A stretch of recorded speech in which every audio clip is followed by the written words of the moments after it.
Chapter 32. Meanwhile, the people saw that Moses was taking a long time coming down from the mountain. So the people gathered around Aaron and said to him, "Get up, make for us a god who will go ahead of us, because we do not know what has happened to this Moses, the man who led us up out of the land of Egypt."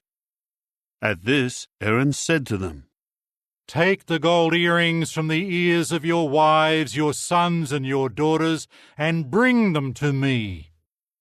So all the people began taking off the gold earrings that were in their ears and bringing them to Aaron.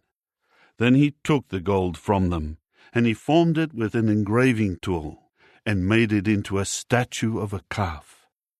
They began to say, "This is your God, O Israel, who led you up out of the land of Egypt." When Aaron saw this, he built an altar before it.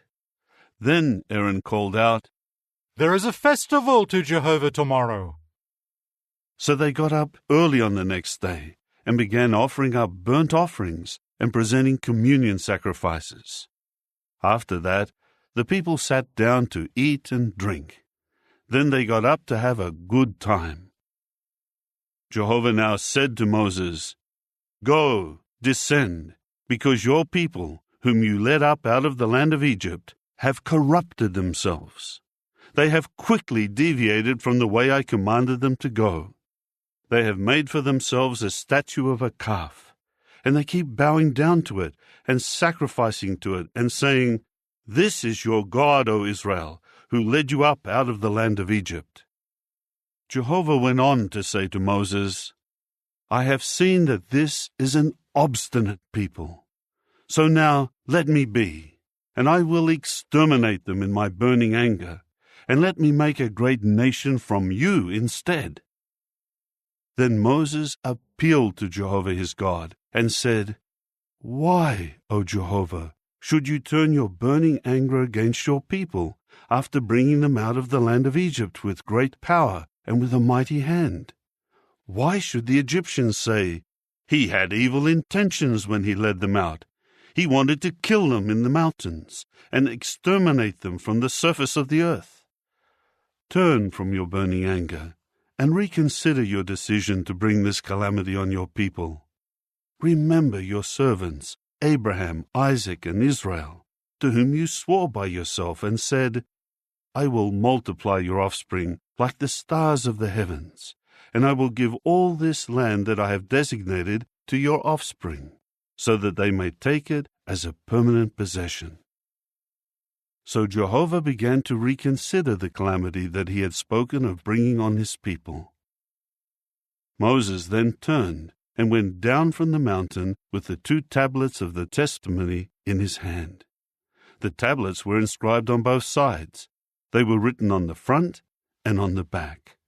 The tablets were the workmanship of God, and the writing was the writing of God engraved on the tablets. When Joshua began to hear the noise of the people because of their shouting, he said to Moses, "There is the sound of battle in the camp." But Moses said, "It is not the sound of singing over a victory, and it is not the sound of wailing over a defeat. I hear the sound of another kind of singing." As soon as Moses got near the camp and saw the calf and the dancers, his anger began to blaze, and he threw the tablets from his hands and shattered them at the foot of the mountain. He took the calf that they had made, and he burned it with fire and crushed it into powder.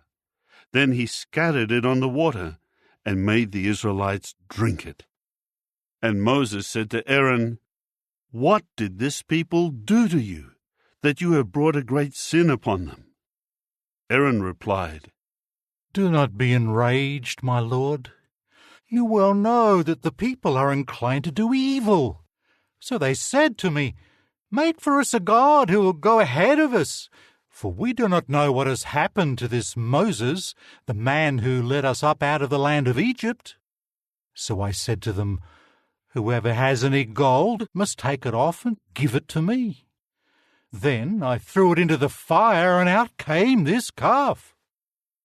Moses saw that the people were unrestrained, for Aaron had let them go unrestrained, so that they were a disgrace before their opposers.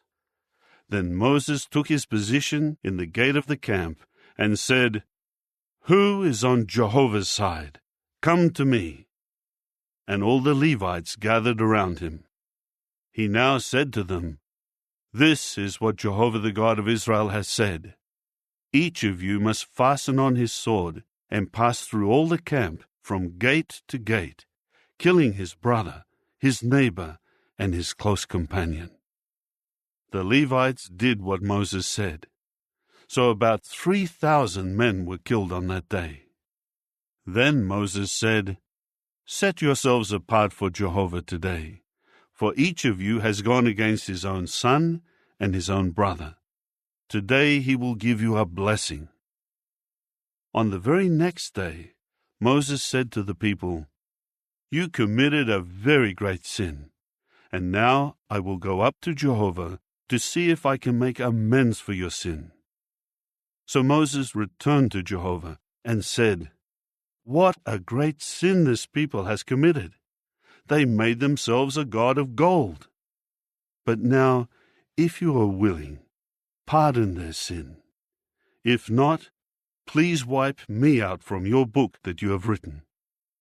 However, Jehovah said to Moses, "Whoever has sinned against me, I will wipe him out of my book. Go now, lead the people to the place about which I have spoken to you. Look, my angel will go ahead of you, and on the day when I make an accounting, I will bring punishment on them for their sin." Then Jehovah began plaguing the people because they had made the calf, the one that Aaron had made.